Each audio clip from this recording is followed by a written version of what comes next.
శరణం మమ. అత్యంత దారుణమైన రోజు.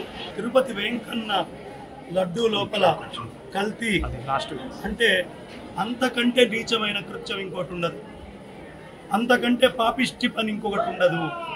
అలాంటి పాపిష్టి పని చేసిన వాళ్ళని అతి భయంకరమైనటువంటి శిక్షలు, దాంట్లో ఉన్నటువంటి నాయకులు, దాంట్లో ఉండే అధికారులు, దాంట్లో ఉండే ఉద్యోగస్తులు, ఎవరి పాత్ర ఉందో వాళ్ళందరినీ కూడా కఠినంగా శిక్షించాలి అని మేము డిమాండ్ చేస్తూ ఉన్నాం. తత్వం చారిటబుల్ ట్రస్ట్ తరఫున ప్రతి ఒక్కళ్ళని మేము సనాతన వైదిక ధర్మ పరిరక్షణ చేయవలసిందిగా డిమాండ్ చేస్తూ, ఇవాళ ఉండే ప్రభుత్వాలు ఏ రాష్ట్రాల్లో ఉన్నాయో, భారతదేశంలో ఏ క్షేత్రాలకు సంబంధించి ఉందో అందరూ, ప్రతి ఒక్క ముఖ్యమంత్రి, ప్రతి ఒక్క ప్రధానమంత్రి దగ్గర నుంచి, ప్రతి ఒక్క కేంద్ర మంత్రుల దగ్గర నుంచి అందరినీ ఒకటే మాట మేము కోరుకుండేది, అయ్యా మీ ఫుడ్ సేఫ్టీ డిపార్ట్మెంట్స్ని సక్రమంగా వాడండి. దేవాలయాల్లో ఉండేటటువంటి దోషాలని, అపప్రదల్ని దయ ఉంచి దూరం చేసి నాణ్యతని పాటించేట్టుగా తయారు చేయాలని మనసా మేమందరం ప్రార్థిస్తూ ఉన్నాం. అధికారం మీ చేతుల్లో ఉంది, ధర్మ పరిరక్షణ చేయాల్సినటువంటి బాధ్యత మీ చేతిలో ఉంది. ఇక రెండో అంశము, ఇవాళ క్షేత్రాలన్నీ ఎండోమెంట్స్ చేతిలో ఉన్నాయి. మాకు ఎండోమెంట్స్ చేతిలో క్షేత్రాలు ఉండడం ఇష్టం లేదు. ఆ ధర్మంలో మేము సంరక్షించుకోగలం. ఇవాళ చిలుకూరు క్షేత్రం ఉంది, ఇక్కడ ఏ అపప్రద రాదే, ధర్మం సక్రమంగా సాగుతోంది. ఎందుకు అంటే దాన్ని కాపాడేటటువంటి వాళ్ళు ఆనువంశికంగా వస్తున్నటువంటి వాళ్ళు, వాళ్ళకి లోపల పద్ధతి తెలుసు, ఆచారం తెలుసు, సంప్రదాయం తెలుసు, ఆ భగవంతుడి యొక్క ఆ పదపద్మాల మీద అపారమైన భక్తి ఎలా ఉండాలో పుట్టుకతో తెలుసు. కాబట్టి ఇలాంటి లక్షణాలు ఉన్న వాళ్ళకి మళ్ళీ క్షేత్రాలని అప్పచెప్పండి, ఈ ధర్మాన్ని పరిరక్షించండి.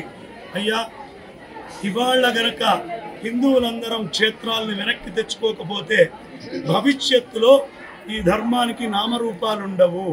ఇవాళ మనం తిరిగి ప్రదక్షిణాలు చేసుకొని కోరుకుంటున్నాం. మన పిల్లలు ప్రదక్షిణం చేయాలన్నా పైనుంచి అనుమతులు తెచ్చుకుండే దరిద్రపు రోజులు దాపరిస్తాయి. ఇదే విధంగా అధర్మం కొనసాగితే. కాబట్టి తిరుపతి లడ్డువే కాదు, మొత్తం భారతదేశంలో ఆచార సంప్రదాయాలతో జీవించే వాళ్ళు చాలామంది ఉంటారు. వాళ్ళు బయట నుంచి ఏదైనా వస్తువు తెచ్చుకుంటే కల్తీ ఉంటే ఆచారం నాశనం అవుతుంది. కాబట్టి ఫుడ్ సేఫ్టీ డిపార్ట్మెంట్ ఒక్క క్షేత్రాల్లోనే కాదు, హోటళ్లలో ఈ ఏ కంపెనీల నుంచి నెయ్యి వచ్చినాయో ఆ అన్ని చోట్ల విస్తృతమైనటువంటి విజిలెన్స్ ఏర్పాట్లు చేసి, దాడులు చేసి ఫుడ్ సేఫ్టీ ఏర్పాట్లు చేయాలి అని ఆ గోవిందుణ్ణి ప్రార్థిస్తూ ఇవాళ 11 ప్రదక్షిణాలు చేసి, నాయనా నీ పట్ల అపరాధమైంది, మమ్మల్ని క్షమించు అని మా రంగరాజన్ గారితో కలిసి, అలాగే మా అర్చకులు గోపాలకృష్ణ స్వామి వారు, ఇలా అర్చకోత్తములందరితోటి కలిసి 11 ప్రదక్షిణాలు చేసి ఇవాళ సాష్టాంగ ప్రణామం చేసి స్వామివారిని అభ్యర్థించుకున్నాం. ఇక మీదట ఇదేదో ఒక వ్యక్తి పని కాదు, మనందరి బాధ్యత. కాబట్టి తిరుమలలో కానీ దేవాలయాల్లో కానీ ఏ సంప్రదాయం కొనసాగితే ఆ సంప్రదాయంలో ఉండే వాళ్ళకి ఇస్తూ, ఇవాళ భారతదేశంలో ద్వైత, అద్వైత, విశిష్టాద్వైతాలు ప్రధానంగా ఉన్నాయి. ఈ 3 పీఠాలకి సంబంధించినటువంటి వ్యక్తుల్ని క్షేత్రాలకు తీసుకొని వచ్చి అక్కడ ఉండే ధర్మాన్ని నియంత్రించడంలో ఆ ఆచార్యులను అడిగి యోగ్యమైన కమిటీలు వేసి మళ్ళీ ఈ ధర్మాన్ని నిలబెట్టుకోవాలి. స్వామివారు చిలుకూరులో ఇది స్వయం వ్యక్త క్షేత్రం. తిరుమల కొండపై నుంచి నేరుగా దిగి వచ్చి భూలోకంలో నేరుగా నేను ఇక్కడ ఉన్నానయ్యా, తిరుమల రాలేని వాడు చిలుకూరుకి వస్తే చాలు అని స్వయం వ్యక్త క్షేత్రం చిలుకూరు వెంకటేశ్వర స్వామి క్షేత్రం. చిలుకూరుకి వచ్చినటువంటి వారు తిరుమలకి వెళ్ళినంత ఆశీర్వాదం దొరుకుతుంది. అలాగే తిరుమలలో స్వామివారి కైంకర్యంలో ఎలాగైతే భక్తి శ్రద్ధలతో మనం ఆచరిస్తూ ఉంటామో, చిలుకూరులో మనది ఆగమం వేరైనా కూడా, పాంచరాత్ర ఆగమం అయినా కూడా ఇక్కడ కూడా అదే భక్తి శ్రద్ధలతో కార్యక్రమాలు జరుపుతాయి. ఇవాళ పితృపక్షంలో వచ్చే శనివారం విశేషమైనటువంటి రోజు. పితృదేవతలందరూ కలిసి వచ్చి ఈ మహాలయ పక్షంలో మనందరి యొక్క ప్రవర్తన ఎలా ఉంది అని చూస్తూ ఉన్నారు. ఇది ఎంత దౌర్భాగ్యపు పని. తిరుమలలో వెంకటేశ్వర స్వామి అఖిలాండ కోటి బ్రహ్మాండ నాయకుడు. అంటే కింద 7 లోకాలు, పైన 7 లోకాలు, చతుర్దశ భువనాధీశ్వరుడు ఆయన. ఆయనకి వాడడానికి నెయ్యి కొనుగోలు చేసినప్పుడు ఎందుకండి అన్నిటికంటే చీప్ వస్తువు చూడాలి? అన్నిటికంటే ధర తక్కువైన వస్తువు ఎందుకు కొనాలి? మన ఇంట్లో పిల్లలకి ఏదైనా ఆహారం కొనాలనుకుంటే మంచి అద్భుతమైన నాణ్యమైన వస్తువు వెతుకుతామా లేదా? అలాంటిది ఆ స్వామివారికి పెట్టే నైవేద్యంలో మనం ఎందుకు కాస్ట్ కటింగ్ అంటే ధర నియంత్రణ ఎందుకు చేయాలి? ఇది మొదటి ప్రశ్న.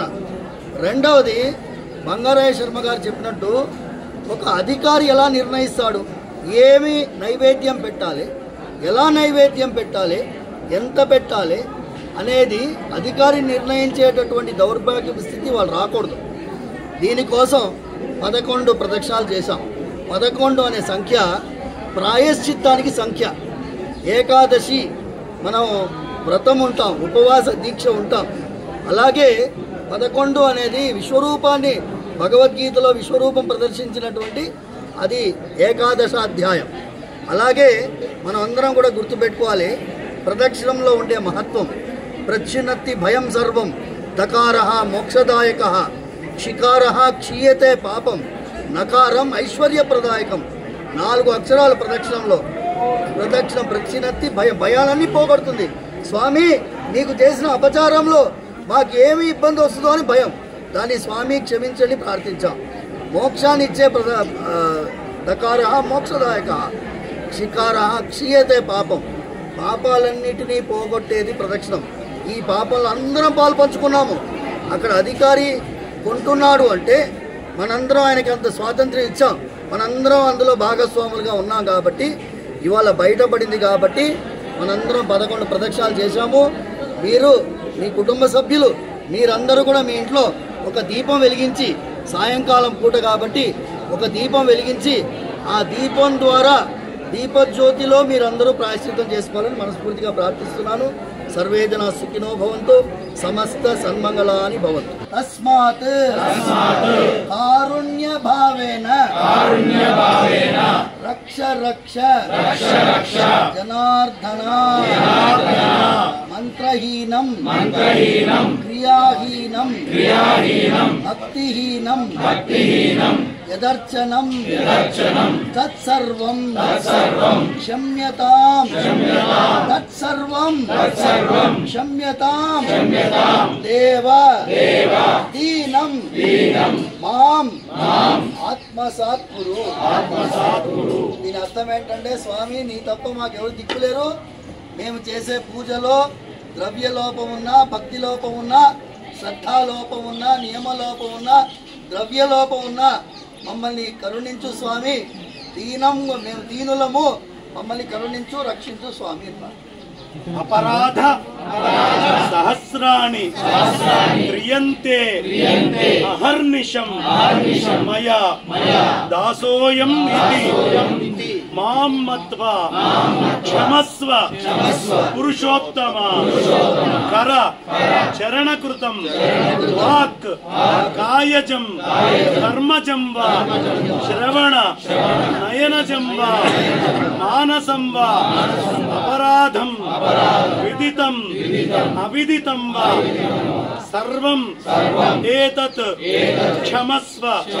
జయ జయ కరుణాబ్ధే శ్రీ ప్రభో శ్రీ జనార్దన శ్రీ గోవింద గోవింద గోవింద గోవింద. ఈ వీడియో మీకు నచ్చినట్టయితే లైక్ చేయండి, 10 మందికి షేర్ చేయండి. అలాగే కామెంట్ల రూపంలో మీ అభిప్రాయాలను మాతో పంచుకోండి. Nationalist hub group of channels ను సబ్స్క్రైబ్ చేసుకుని తెలుగునాట జాతీయవాద జర్నలిజాన్ని ప్రోత్సహించండి. ఈ వీడియో కింద ఉన్న బెల్ ఐకాన్ పై క్లిక్ చేయడం మర్చిపోవద్దు.